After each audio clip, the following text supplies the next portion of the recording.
Sme v Giraltovciach, v meste na severovýchode Slovenska, kde by mal žiť vynálezca stroja na cestovanie v čase. Ideme sa opýtať miestnych, čo si o tom myslia. Stroj na cestovanie v čase? Áno. Ježišmaria. No tak ja znám, že chorý nerozumie. Čo by ste na to povedali? Že je to asi nejaký vymysel. Inzerát už medzi tým z portálu zmizol. Redaktori serveru Topky.sk sa s mužom skontaktovali.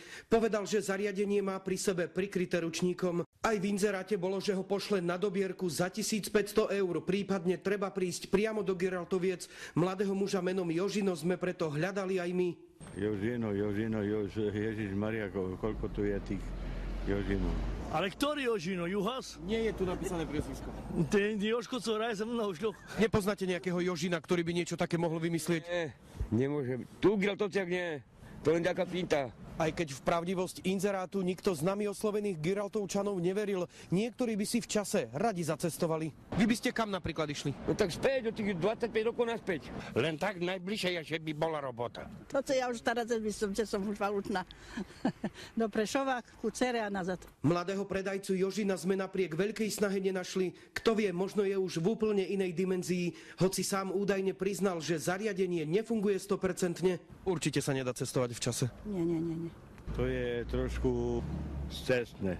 Je teda viac než isté, že ide o srandu a tak i naďalej môžeme cestovať v čase jedine tak, že zavítame napríklad do Skanzenu, či navštívime rekonštrukciu bojov z obdobia druhej svetovej vojny.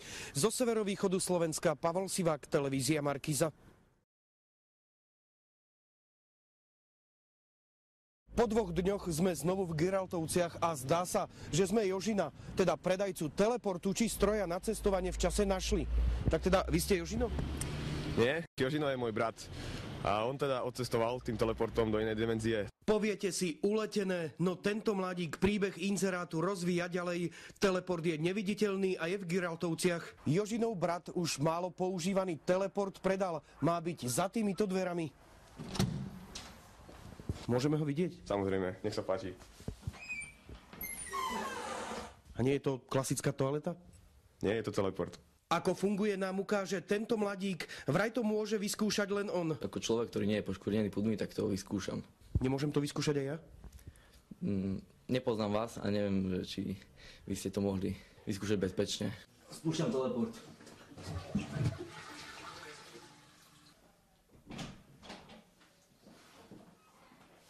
Dopadlo to dobre a neboli to. No a teraz s pravdou von. Mladíci to celé veľmi dobre vymysleli i zahrali. Žiaden teleport nemali ani nemajú. Ide o jednoduchý filmový trik. Tak teda išlo o žart.